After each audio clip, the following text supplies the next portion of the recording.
Muito bem, nós temos uma proposta de leitura durante a semana, na verdade, para todo o mês, e nós temos a abordagem do texto de Números. E essa abordagem, ela começou na semana passada, onde falamos um pouco sobre isto.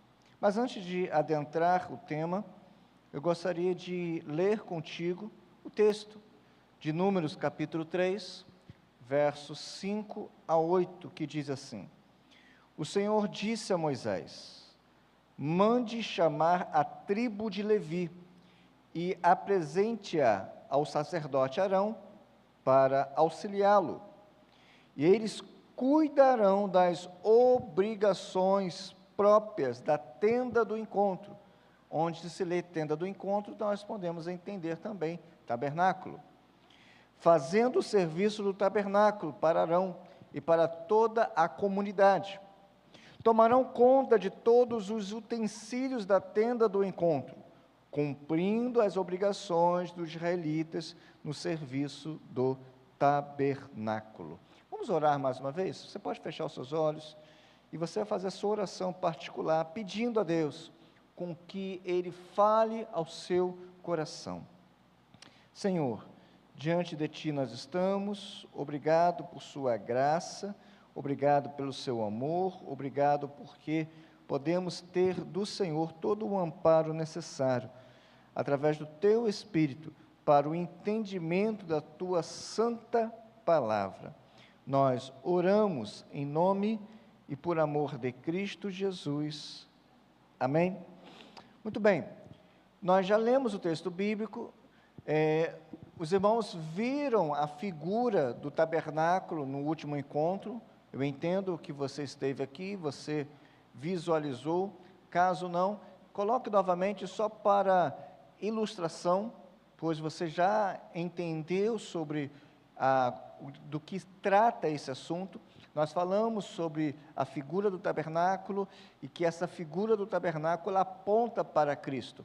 Na outra figura, que é uma figura um pouco mais didática, nós temos ali o espaço chamado pátio externo, ok? Nós temos, dentro do pátio externo, nós temos ali toda uma aplicação cristológica, onde falamos que ali só tem uma entrada e Cristo é a porta. Falamos também das outras partes, nós temos a pia de bronze, nós temos o altar do holocausto, onde aquele que ia ofertar por causa dos seus pecados, o cordeiro, o animal para ser imolado, ele via o sacrifício. Então ali nós somos confrontados com o nosso pecado e o preço do pecado. Há necessidade de purificação para lavar as mãos, para adentrar no Santo dos Santos. Então não é de qualquer maneira que nós servimos a Deus. Temos que ter a nossa vida lavada pela água que jorra do trono de Deus, a água viva, que é o próprio Cristo Jesus. E hoje eu quero falar sobre o lugar santo. Muito bem, lugar santo. Nesta divisão do tabernáculo, encontramos a mesa dos pães da propiciação, o candelabro e o altar do incenso. Então nós temos três elementos ali naquele local santo, ou melhor, santo, lugar santo, melhor dizendo, lugar santo. Nós temos três elementos: nós temos a mesa dos pães, o candelabro, e nós temos o altar do incenso. Cada uma dessas divisões tinha os seus próprios utensílios, e cada peça, cada mobília tinha um significado especial que aponta para Cristo. Não era como as casas, ou não é como a nossa casa. Eu quero colocar um rack aqui, quero colocar um sofá aqui. Não é assim que funciona. Deus determinou todo o lugar para as mobílias, para os utensílios. E cada utensílio tinha um apontamento, ele mostrava Cristo. E nós queremos trabalhar exatamente isto. Esses utensílios simbolizam aspectos da vida e ministério do nosso Senhor Jesus Cristo. Muito bem, candelabro. No lugar santo, ok? Ficava ali o candelabro, ou candeeiro de ouro, com 7 hastes. Você pode ler um pouco mais sobre isso, em Êxodo capítulo 25, verso 31 a 40, ou também em Êxodo 27, verso 20, e também em Êxodo 37, verso 17 a 24.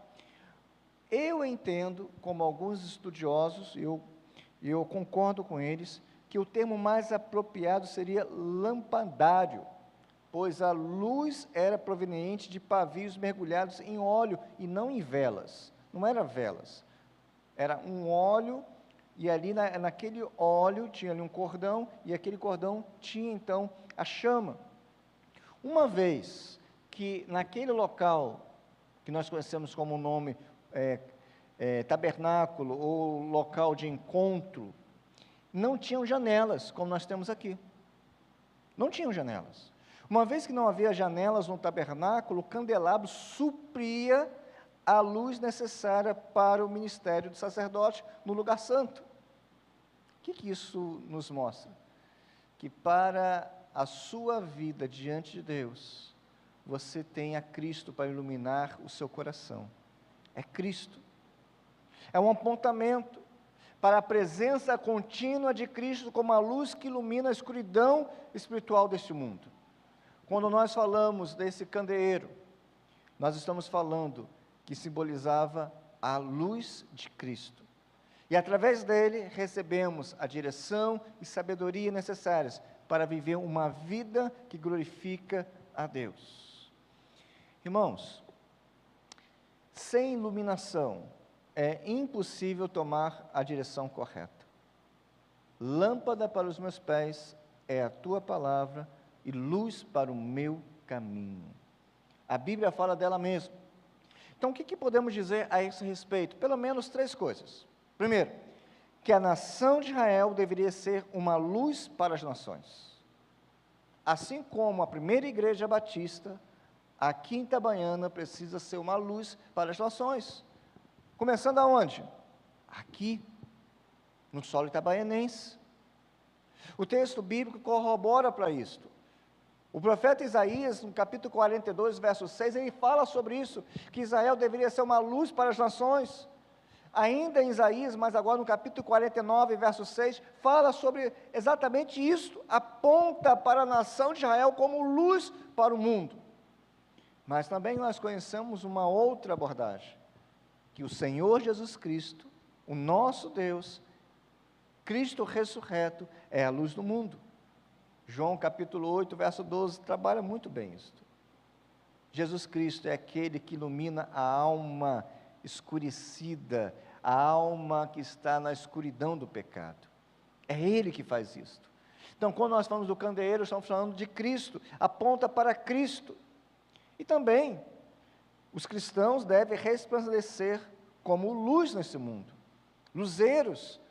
Quando Paulo escreve aos crentes em Filipos, no capítulo 2, verso 14, verso 15, fala exatamente sobre isso, que nós temos que ser essa luz. Então, quando nós falamos do candeeiro, estamos falando de Cristo, mas a aplicação também serve para o seu povo, de maneira coletiva, e serve para nós, de maneira individual.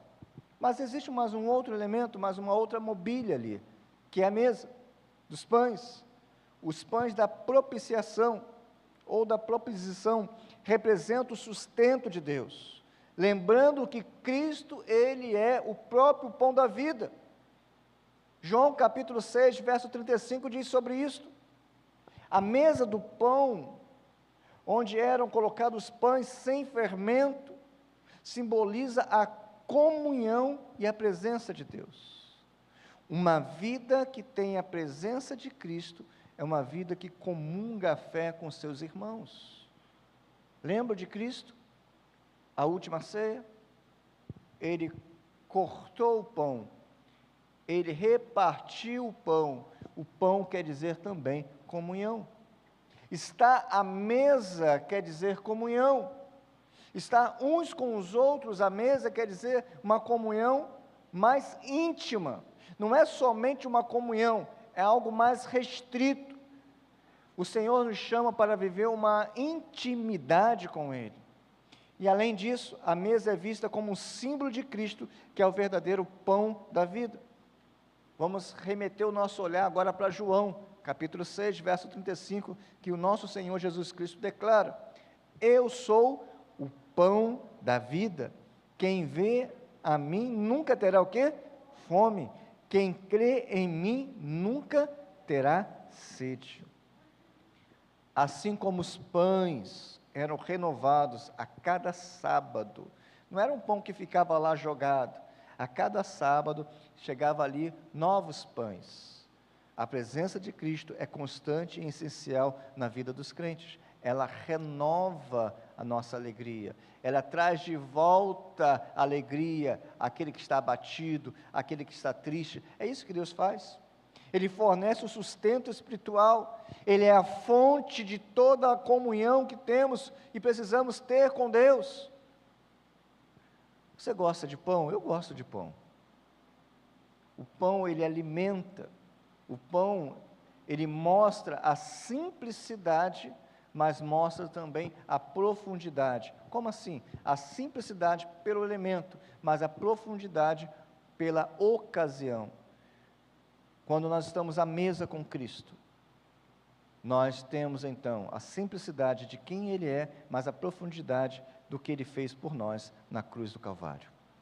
Segundo, ou melhor, terceiro, temos também o altar do incenso. Acho que seria o elemento mais fácil de entender.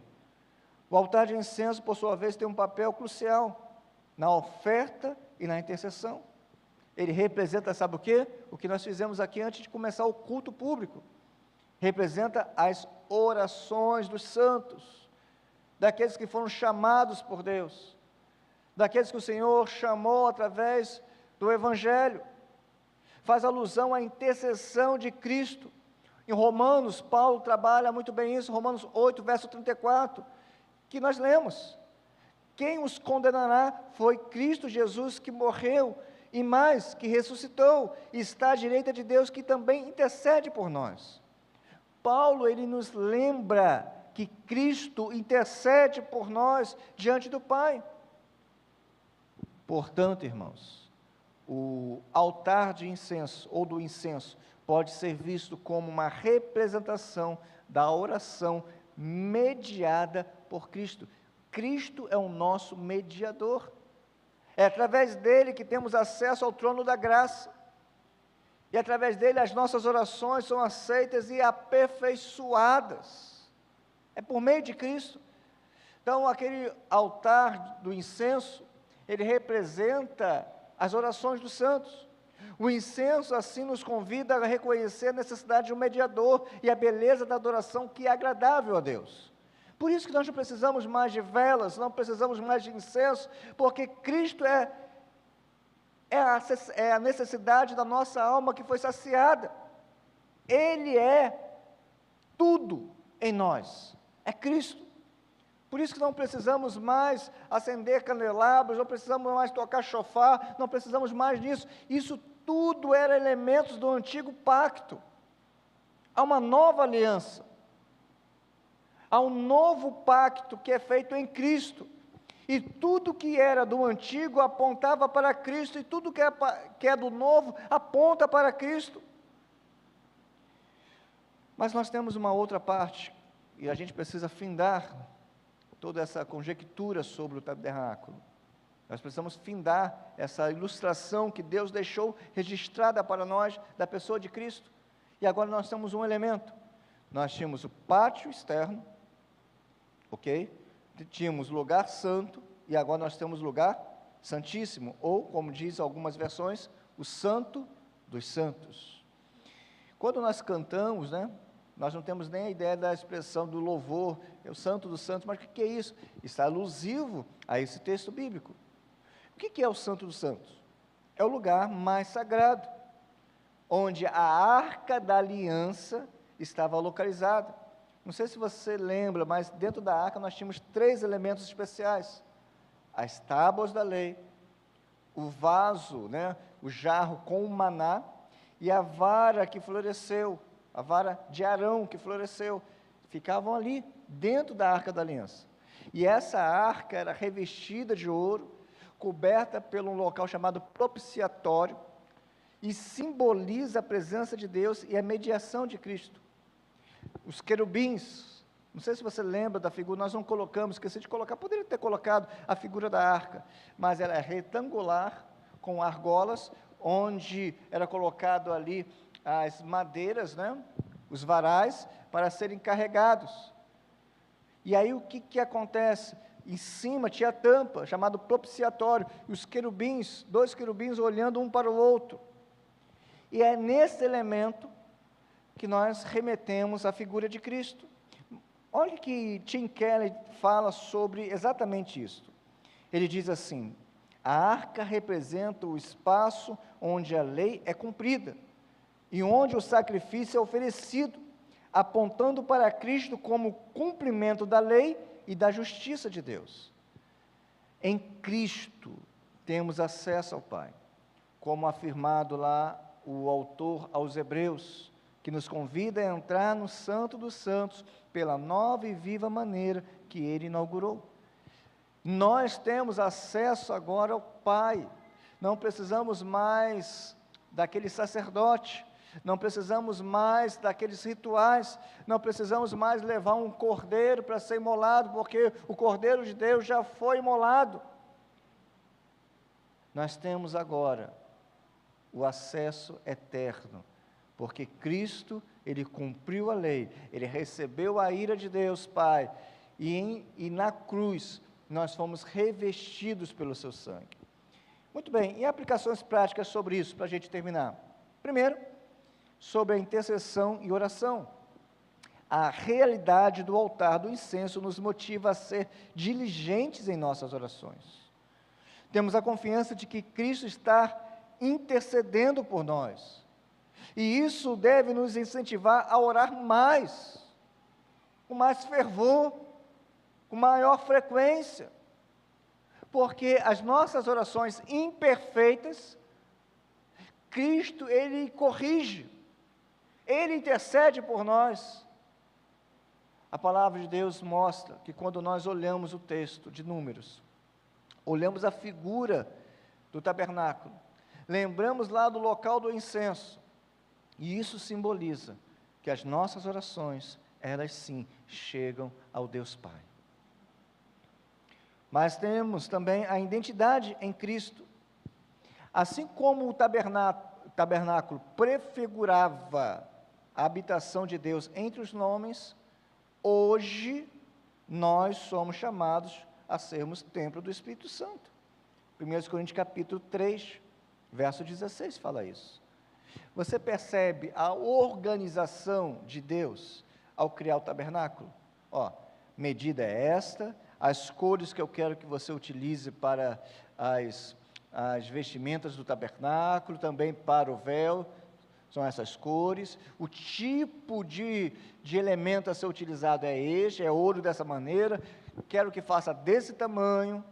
Gente, é um Deus perfeito, e esse Deus perfeito, agora Ele não habita em templos feitos por mãos humanas, mas Ele nos escolheu, somos povo dEle, e de maneira individual, nós somos templo do Espírito. Olha que coisa maravilhosa.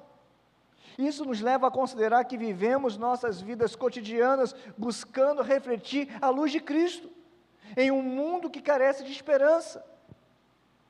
Existe até um termo, tabernaculou, que quer dizer habitou.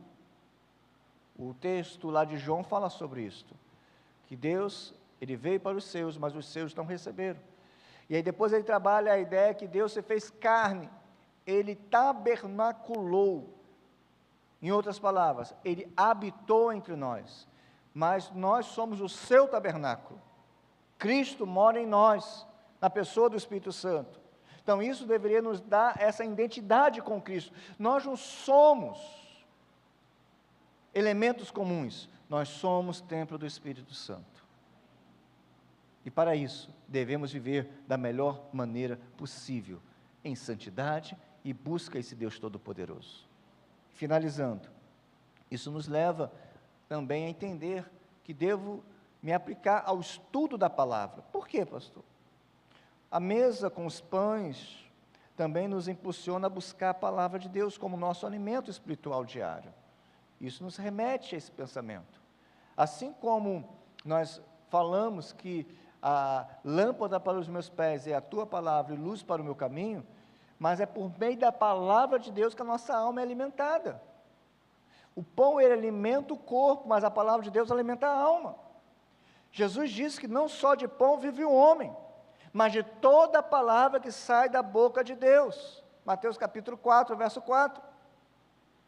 Concluindo, a relação entre o tabernáculo e as suas divisões, os seus utensílios e a pessoa de Cristo é rica numa ilustração teológica que revela a profundidade, sabe de quê? Do plano redentor de Deus. Não sei se você lembra daquela história de João e Maria, onde eles deixavam migalhas, ok? E através daquelas migalhas, conseguiam então identificar onde eles estavam, e seguiam então aquelas migalhas. Deus deixou pistas do que iria acontecer, e aquilo que iria acontecer, aconteceu. O plano redentivo, o Pai mostrou como um mapa do tesouro, o Antigo Testamento, sendo esse elemento, mostrando e apontando o tesouro, não lá no palácio, mas no Monte da Caveira, onde Cristo foi crucificado. E tudo apontava para o plano redentor. Aí o que acontece? Quando nós olhamos para o Novo Testamento, há um mapa também do tesouro, mas não mais agora do Cristo crucificado, mas do Cristo ressurreto, aquele que o Apocalipse mostra, não mais com os elementos de vergonha pública que ele passou, da ignomínia, não mais com esses elementos, mas agora exaltado, com os seus olhos como chamas de fogo. Agora o mapa é o Novo Testamento que aponta para a volta do Senhor Jesus Cristo. Assim como o Pai mostrou no Antigo Testamento o que apontava para a crucificação, para o plano redentivo, o Novo Testamento aponta para a volta do Senhor Jesus Cristo. Assim como ele cumpriu o papel apresentado e também crucificado, assim ele cumpre o papel também de ser apresentado, mas agora glorificado. Irmãos, quem tem ouvidos, ouça o que o Espírito diz à igreja. Assim como ele veio, ele voltará para buscar a sua igreja. Você crê nisto? Esta é a nossa conclusão.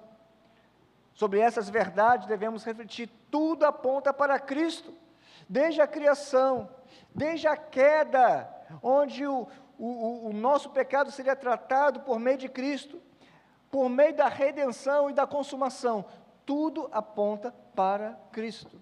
Então quero te convidar a reler os textos bíblicos e a olhar para esses textos agora com essa lupa, com essa ótica do Cristo ressurreto. Eu espero que nunca mais você leia o texto de Números ou de Êxodo, Números 3, Êxodo 25, Êxodo 37, textos que falam sobre o tabernáculo. Você nunca mais leia olhando esses utensílios, esses elementos, da mesma maneira, que você possa ver Cristo no texto bíblico, e que a nossa vida também possa mostrar Cristo a esse mundo que necessita, não do candeeiro, mas da luz de Cristo. Amém? Vamos fechar os nossos olhos, vamos orar ao nosso Deus. Senhor, muito obrigado, porque em Ti nós temos a certeza que aquilo que foi prometido se cumpriu, e aquilo que haverá de acontecer, acontecerá. Ó Deus, muito obrigado pelos meus irmãos que estão aqui nesta noite, e que a Tua palavra possa trazer a consciência que tudo aponta para o Senhor. Louvado e bendito seja o Teu nome. Nós oramos agradecidos, em nome e por amor de Cristo Jesus. Amém?